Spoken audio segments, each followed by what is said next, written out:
Saya kira ada potensi yang disebut sugesti. Ya kalau cari substansinya kan manusia itu khalifah. Khalifah itu berarti dia dimandati sekian persen dari takdirnya. Jadi manusia punya hak mentakdirkan dirinya sendiri sampai batas tertentu. Misalnya gitu ya, Tuhan bikin Anda rambut keriting dan Tuhan membebaskan arep kok rebonding monggo arep ora muna. Hak rebonding itu ada pada manusia. Demikian juga terhadap sakit. Dan terserah Tuhan caranya menyembuhkan. Jadi kalau dalam Islam ada yang namanya zam-zam. Zam-zam itu satu anomali yang menerobos ilmu. Jadi zam-zam itu sama Allah diperintahkan, zam-zam kamu sembuhkan orang yang meminummu sesuai dengan permintaannya. Nah, zam-zam itu tidak bisa menyembuhkan, dia cuma sarana dari kehendak Tuhan untuk menyembuhkan sesuai dengan permintaan. Jadi ibu-ibu Pak sekalian, tolong jangan salah, saya ini tiap hari nyebul banyu itu 200-an lah. Jadi uang teko nggo banyu, ibune lara kanker, bojone ilang, anake minggat. Wis wong kuwi nggo banyu tak sebul. Dan saya terus disuruh enggak nyebul. Terus bagaimana orang yang mengharap ke saya? Ya. Kemarin dari waktu hari raya dari Tegal datang. Oh, problemnya macam-macam. Ono sing wis rakyat kecil. Jadi aku iki pokoke penggaweanku kaya dukun kae. Jadi kalau antri di acara itu antri di acara itu bisa 1000 orang antri dan semua saya sayangi, semua saya senyumi. Sampai orang pertama sampai orang ke 1000 saya tidak akan berkurang energi saya untuk menyayangi mereka. Dan tak ladeni wis kowe ngopo wae wis ono sing nek ndekep ta biasa nek salaman ngambung tangan tak ambung genti tak rangkul. Terus nanti ndekep awakku. Jadi ada beribu-ribu gambar di mana orang tuh saya peluk di sini. Kui belum aneh. Nanti ada yang minta begitu teko nang aku, tanganku dicekel, diusek-useki rambutnya. Meneh. Terus ada lagi pokoknya aku diusap gitu. Sampai nyusap terus gini. Nah, ada lagi ya yang ngapa? Dia ini ngapa? Kaplok ya. Gitu. Wah, matur nuwun gitu. Udah pergi. Coba ada yang jadi yang minta dikaplok itu ya sekitar 10% lah.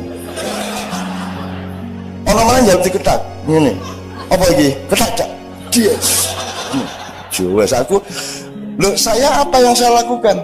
Saya gini, ya Allah, Engkau yang mendatangkan mereka dan Engkau yang memberi ide kepada mereka untuk memerintah saya melakukan apa.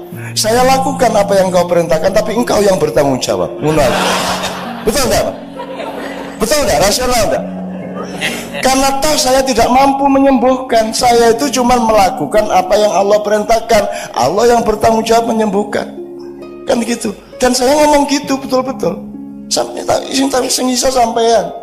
Lha apa ono wong sampe tekan ono saiki Mas bertambah modusnya salaman cek terus ini apa piye idone idone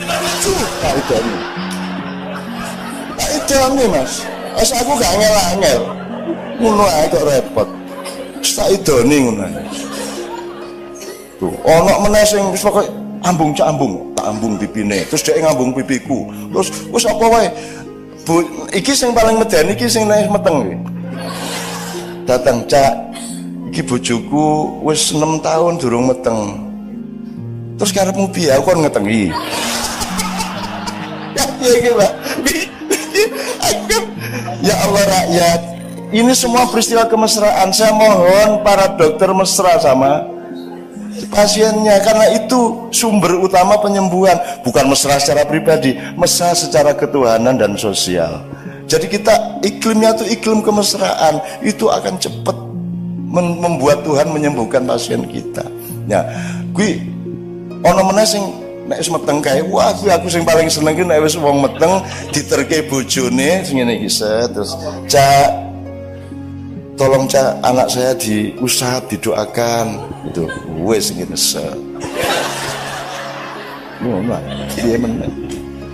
Ya sudah, tapi kan semua percaya, semua tidak di pengajian saya pun tidak ada beda laki-laki dan perempuan, tidak ada batas. Dan ojo meneko etnik, ojo meneko agama, lanang wedok campur ora masalah. Karena di dalam kemesraan yang spiritual sifatnya tidak ada perempuan. Lagi perempuan itu urusan bojo ning omah. Begitu keluar rumah kita tidak perempuan, kita dekan, kita manusia, kita konsumen, kita produsen, tidak lagi perempuan itu urusan bojo, Pak. Gitu. Nah di pengajian saya campur, tidak ada masalah. Karena tidak ada yang sadar kalau dia laki-laki, tidak ada yang sadar kalau dia perempuan. Nah enak Pak Bu, nah enak tuh. Nah iki jadi sembuhnya tadi itu karena saya mesra. Ya Allah, kalau memang aku masih harus cuman gini loh Pak, sugestinya itu saya silakan menentukan sendiri. Misalnya kalau orang wiritan, kiai mengatakan baca Al-Waqiah ping 700. Saya dulu bertengkar sama Gusmi Waliullah itu almarhum, karena saya sering menangani pasien bersama. Gusmi selalu sarannya itu abot, moco Yasin ping 300 modar piye Yasin pisan urung kelakon ping 323 ora iso Gus, ngono ora iso. Jadi saya sering nangani bersama tapi bantah-bantahan, Gus ora ojo gue burung karena iso maca Quran Yasin ping 333 modar piye apa meneh Al-Waqiah ya to wangel banget. Terus ping 100 punjul ra iso. Saya selalu ngasih yang pendek, 1-2 kata yang mudah dihafalkan. Berapa kali itu tergantung intensitas hatimu. Allah yang menentukan. Oh anak ini sungguh-sungguh belum baca sudah dikabulkan, bisa juga. Nggih mboten? Karena yang penting cintamu kepada kehidupan, cintamu kepada Allah, dan kepercayaanmu kepada kehendak Allah dan kasih sayang Allah. Allah maha dermawan, maha penuh kasih sayang, tidak tergantung jumlah itu. Nah itu contohnya Pak. Dalam 1-2 jam itu saya mengeksplorasi kemesraan dengan Allah. Saya eksplorasi benar-benar. Jadi misalnya gini, sampean mau beliin istri mobil, mesake bojoku iki isih motoran, mongko ya wis dosen wis suwe misal gitu ya. Ora tak tukokke gitu kan, punya niat baik. Terus ternyata lewat waktu sekian lama enggak punya duit untuk membelikan. Ya kita sholat malam, ya Allah, aku ini terlanjur janji sama istriku, tegakah engkau mempermalukanku di depan istriku? Aku saja malu, apalagi engkau. Seharusnya engkau malu, tidak mengabulkan. Ngono Mas, lho kenapa? Madura iki, cara Madura iki. Madura itu dagangan ora payu nganti maghrib ngene kok. Sampean katanya Rahman Rahim. Mana ini kok ndak laku-laku ngono. Nek wong Pekalongan siji meneh nang Gusti Allah. Pokoke iki sesuk wayahe bayar sekolah anak, kok dagangan ora payu nganti maghrib. Akhirnya kalau ente tidak kabulkan malam ini, aneh mau mabuk aja. Aku tak mendem baik. Yo dikabulkan gitu kan. Dikabulkan gitu. Saya cuma ingin mengatakan tidak ada yang tidak mungkin bagi Allah. Maka yang mesra sampean, dan mesra itu tidak harus sholat rajin banget. Ora ono wong khusyuk iki jane ya ora ono Mas. Yo ngapusi. Ora.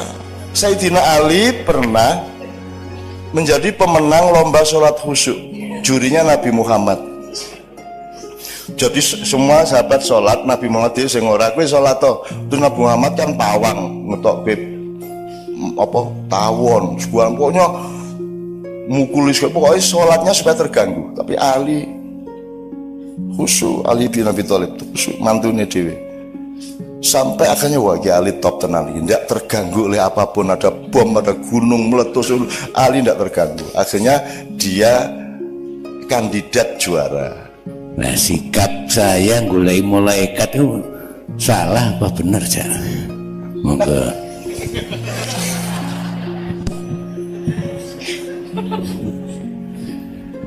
Ya, setiap saat kita itu kan antri nih, orang itu urutannya kan gitu kan. Tapi kan semua antri tuh Pak. Ya. Ini orang ngerti urutannya. Betul. Dan mati sama sakit tidak ada hubungannya. Saya sampai takut merengut loh waktu itu. Gue keke mulai kate metu aku merengut. Dukani Gusti Allah. Hati saya sudah kepada Allah, tapi tak golek ora ana utusane sing metu. Ya, saya tidak bisa menjawab secara empiris karena saya belum pernah mengalami itu. Ya. Tetapi gini Bapak-bapak sekalian, ini ponakan saya itu sedang sakit kanker, Mas Sedat ikut menangani ya. Dan itu tidak ada hubungannya sama hidup dia. Hidupnya benar, dia perawat, dia kerja di rumah sakit, tiba-tiba kanker berat gitu ya. Jadi sebenarnya sakit itu apa toh ya? Apakah sakit itu negatif dalam kehidupan ataukah sakit itu positif? Karena kadang-kadang sakit itu sebenarnya proses penyembuhan rohani bagi Allah kepada kita bisa juga. Nah, malaikat datang dan tidak datang itu kan ya piye kuwi carane jawab aku ya oke. Jadi gini, saya ini menganjurkan jamaah saya untuk mengaktifasi malaikat. Jadi aktivasikan malaikatmu. Artinya kamu tiap hari harus menyapa malaikatmu. Isu-isu assalamualaikum, assalamualaikum, assalamualaikum, assalamualaikum. Tuh. Kita bisa lihat atau tidak itu juga tidak ada hubungannya dengan kehebatan. Hantu tidak ada yang berani sama kita meskipun kita tidak pernah bisa melihat dia. Saya ini harus ngusir hantu di banyak negara. Di Italia, di rumahnya Mussolini saya pernah ngusir hantu. Karena mereka nganggapnya saya tuh ngerti. Aku kira ngerti. Ngerti neng ya, karena dipaksa ya. Malam terakhir ya saya lakoni sama anak Kiai Kanjeng, tak parah nih kuwi kabeh dan aku nganggo cara universal. Kowe hantu Italia wani-wani karo hantu Jawa ngono aku. Rasa macam-macam kowe. Tak parane tak sentak-sentak.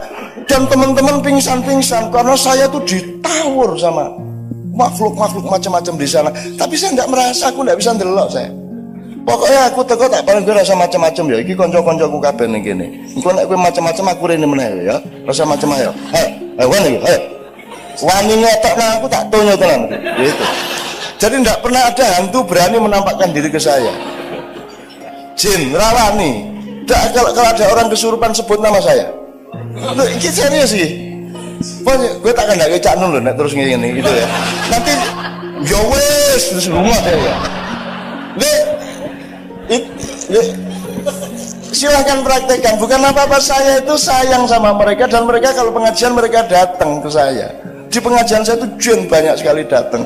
Saya mau ke Gunung Lawu, mau ke Gunung Ceto, mau saya ke Gunung Kawi, saya semua sudah masukin semuanya. Semua perpustakaan digital spiritual saya sudah masukin semua. Dan mereka itu sayang sama saya. Jadi ono wong ning jalan wates kono wong kesurupan bola bali. Kesurupan. Terus aku ngongkon bocah Cah Kiai Kanjeng kuwi rono. Begitu Cah Kiai ngerti, wah anak boy Cak Nun meneh ngono gitu terus ya wis gitu hilang gitu. Terus anak Kiai Kanjeng pergi lagi, kesurupan lagi, beda lagi. Tadi suaranya gini, terus berikutnya suaranya begitu. Terus aku ngomongkan meneh si jinne, wah Cak Nun meneh, wah wis kondo Cak Nun rasa aku ya seneng nang padang bulan ngono kuwi. Jadi seneng saya, jin itu sama saya itu cinta. Dan jin itu Anda jangan anggap khayal. Jin disebut oleh Allah lebih dulu dari manusia di semua ayat kecuali satu ayat dong. Berpuluh-puluh kali Allah menyebut makhluk itu jinni wal insi, bukan insi wal jinni. Jadi jin itu senior kita, malaikat senior kita, alam senior kita. Tetapi yang paling senior adalah Nur Muhammad. Kalau Anda berada pada jalur Muhammad, maka Anda menjadi senior dan Anda yang nanti pertama giliran masuk surga. Gitu. Dan surga itu bukan sesuatu yang kita cita-citakan. Kita itu dulu di surga. Cuman sekarang outbound sebentar ke sini kan. Jangan tidak lulus di sini gitu loh Pak. Gitu loh. Nah saya kira kita masih lama Pak bertugas outbound ini Pak. Insyaallah gitu ya. Monggo berikutnya beliau mungkin. Pak Jupri monggo. Kasih Cak Nun, ini Cak Nun, jadi saat bulan puasa itu hampir semua orang yang menjalankan puasa 10 hari terakhir berharap-harap mendapat sesuatu sampai dia tidak pulang ke rumah istilahnya. Itu tahunya dapat itu bagaimana Cak Non?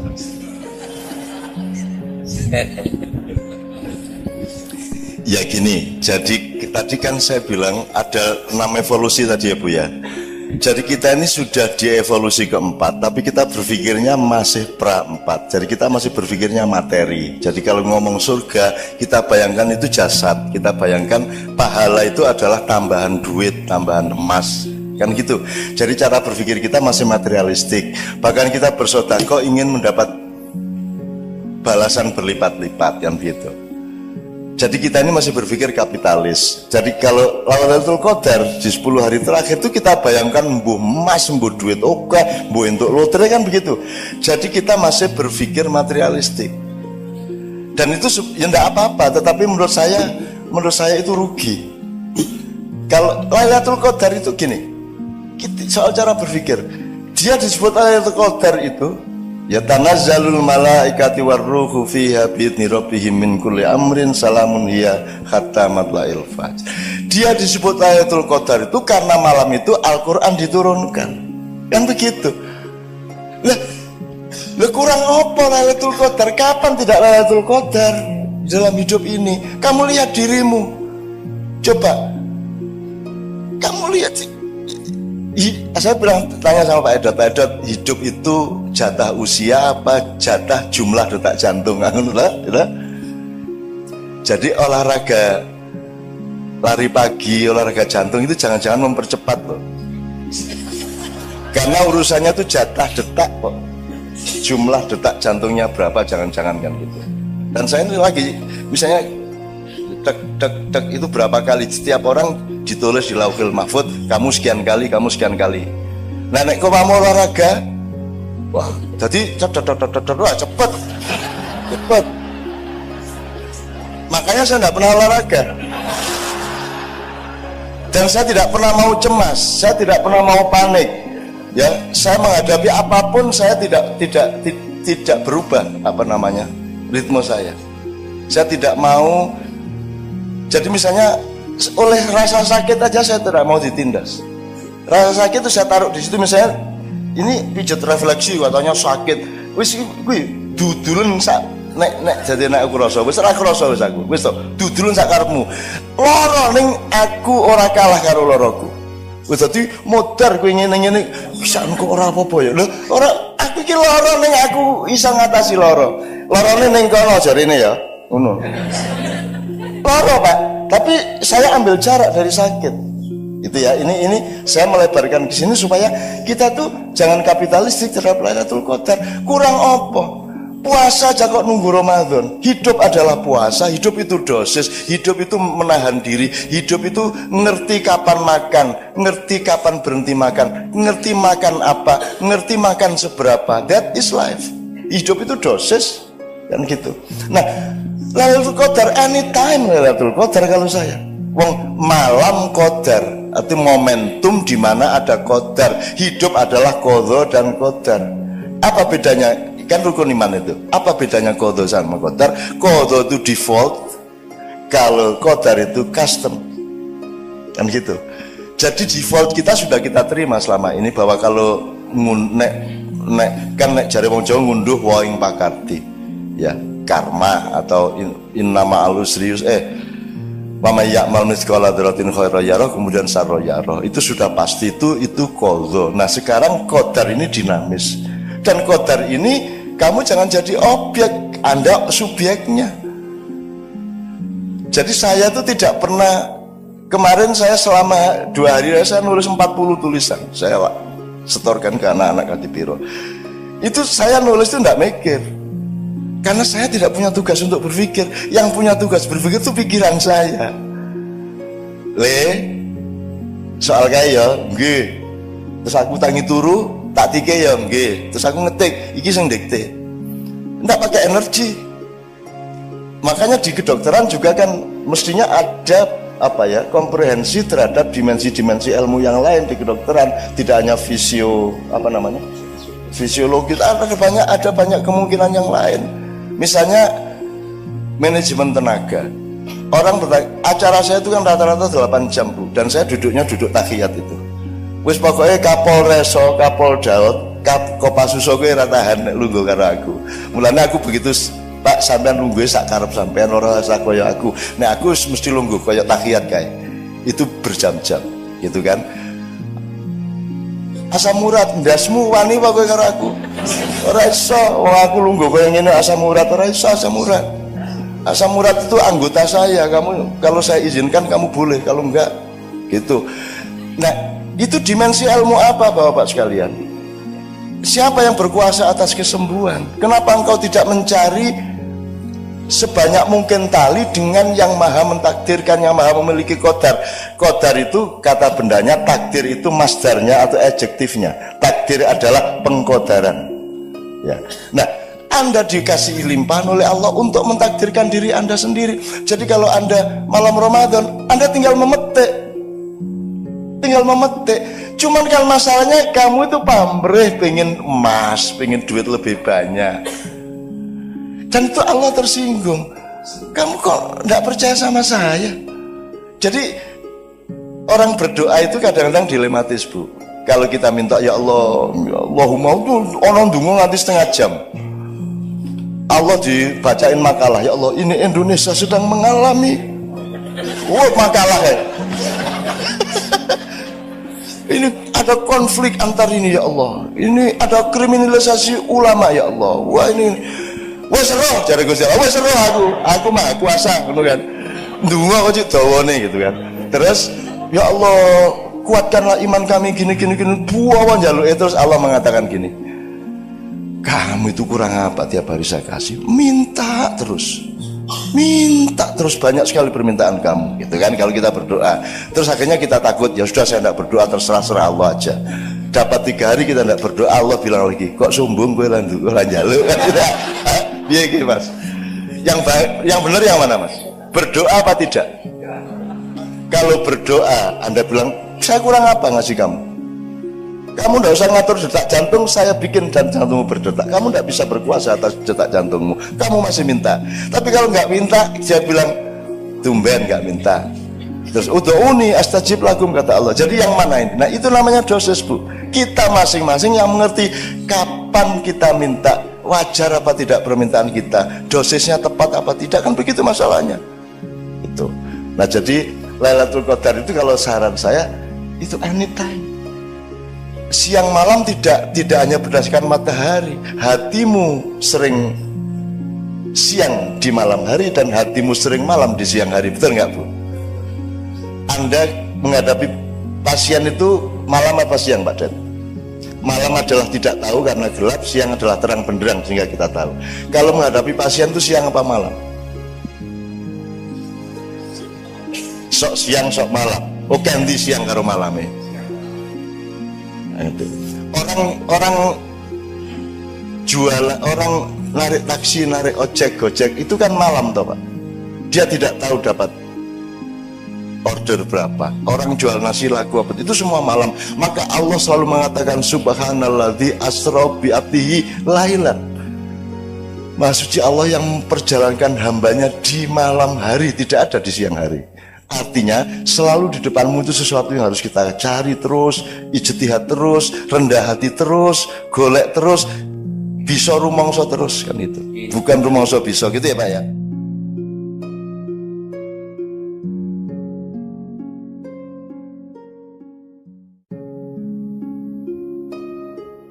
Assalamualaikum warahmatullahi wabarakatuh. Merubah nasib dan takdir. Awalnya saya kira menunggu adalah pekerjaan yang membosankan. Namun seiring berjalannya waktu, saya baru mengerti bahwa menunggu adalah salah satu kebijaksanaan yang diajarkan oleh Allah. Allah selalu lebih tahu waktu yang paling tepat. Kita hanya harus menunggu sampai momentum itu tiba. Entah berapa ratus, ribu, atau bahkan jutaan detik lagi, entah di bilangan hari, bulan, dan tahun keberapa, pasti akan datang ketetapannya yang tak pernah salah. Kadang di saat menunggu sesuatu, entah itu saat saya sedang bekerja, menunggu antrian, atau menunggu saat sedang memperbaiki sepeda motor, pada saat itu terkadang sedang memikirkan atau merenungi sesuatu, bisa bermacam-macam apa yang dipikirkan atau direnungi. Dalam hal menunggu, memang selalu memikirkan sesuatu, merenungi nasib saya sendiri. Bicara tentang nasib, memang sering teringat ayat Al-Quran dengan artinya sesungguhnya Allah tidak akan mengubah nasib suatu kaum kecuali kaum itu sendiri yang mengubah apa-apa yang pada diri mereka. Surat Ar-Ra'd ayat 11. Ayat tersebut memang sudah jelas sekali. Saya sendiri sudah melakukan hal tersebut berkali-kali. Hasilnya, perubahan demi perubahan menuju yang lebih baik memang selalu terjadi pada saya. Padahal, untuk apa nasib direnungi? Apa yang perlu direnungi dari nasib? Tuhan bekerja menjalankan takdirnya, memproduksi nasib manusia, dan apa saja ciptaannya. Takdir atas angin menghasilkan nasib angin, pun nasib ayam sehelai bulu, setetes embun, segundul kecil gunung, hamparan ruang yang menggendong masyarakat galaksi, dan apa saja. Yang perlu direnungi adalah perkembangan kerja kerasmu, ketekunan atau kemalasanmu, ketangguhan atau kerapuhan mentalmu, ketenangan atau kegalauan hatimu, pengolahan kecerdasan atau pembodohan akal pikiranmu. Yang perlu direnungi adalah naik turunnya kesabaranmu selama menunggu waktu di bumi sebelum dipindahkan ke tempat yang lain. Keteguhan jiwamu menjalani jarak dari awal hingga akhir tugasmu yang ini, supaya kualitas penugasan atasmu meningkat pada era berikutnya.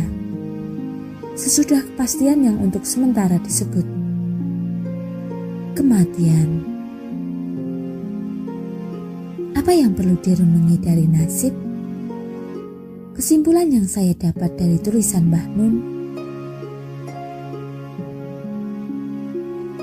tersebut kalau diartikan bisa memiliki makna dari surat Ar-Ra'd ayat 11. Allah memang maha mengetahui semua takdir manusia ciptaannya. Kita hanya sabar dan sebatas menjalani dan menjalankan perintah dan menjauhi larangannya. Yang saya lakukan saat ini hanya sebatas berjuang mengubah suatu keadaan, karena hasil semua itu mutlak kehendak Allah sendiri. Melanjutkan tulisan Mbah Nun di Daur tadi memang sudah dijelaskan bahwa yang perlu direnungi bukan keputusan Tuhan. Yang harus direnungi untuk diperbaiki adalah keputusan-keputusanmu sendiri. Atas keputusan Tuhan, jelas masalahnya, ikhlas menerima, kemarin, hari ini atau besok.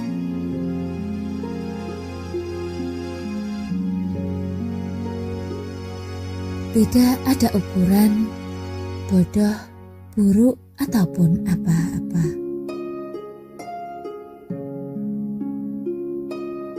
Lebih bodoh lagi adalah perbandingan nasib. Kepiting tidak merenungi nasibnya yang tidak bisa terbang. Burung tidak menyesali nasibnya tidak dijadikan ayam yang disantapnya. Panas tidak mencemburi dingin, bumi tidak denging kepada langit, malaikat tidak meratapi eksistensinya yang tanpa nafsu, meskipun juga tidak perlu kasihan kepada manusia yang kebanyakan di antara mereka hancur lebur hidupnya oleh nafsu. Bahkan yang kaya tidak ada alasan untuk menyimpulkan ia lebih sukses dibanding yang miskin, sebab hidup di dunia tidak ada kaitannya dengan pencapaian dunia.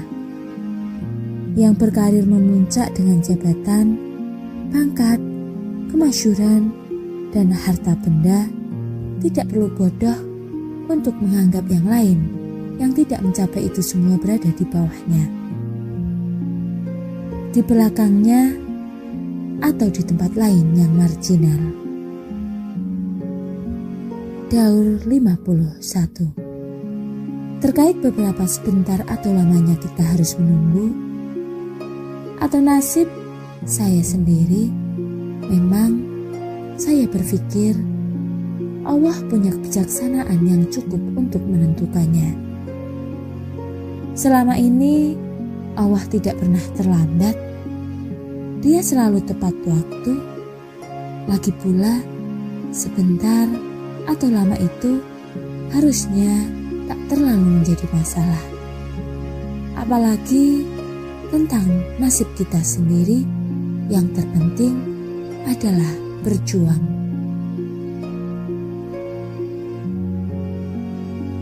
Untuk mereka yang memahami bahwa hidup bukanlah sekadar kumpulan waktu. Hidup adalah kumpulan kesadaran. Karenanya, nilainya bukan ditentukan dari seberapa sebentar atau lamanya, tetapi seberapa banyak kesadaran yang kita miliki tentang kehidupan itu sendiri. Kesadaran yang menjelma menjadi hikmah, juga pengalaman berharga dalam setiap episode kehidupan.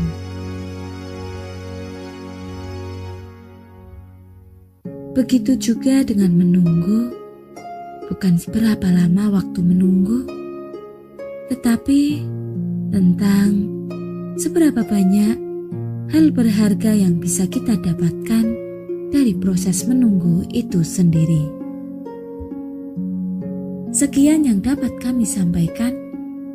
Wassalamualaikum warahmatullahi wabarakatuh.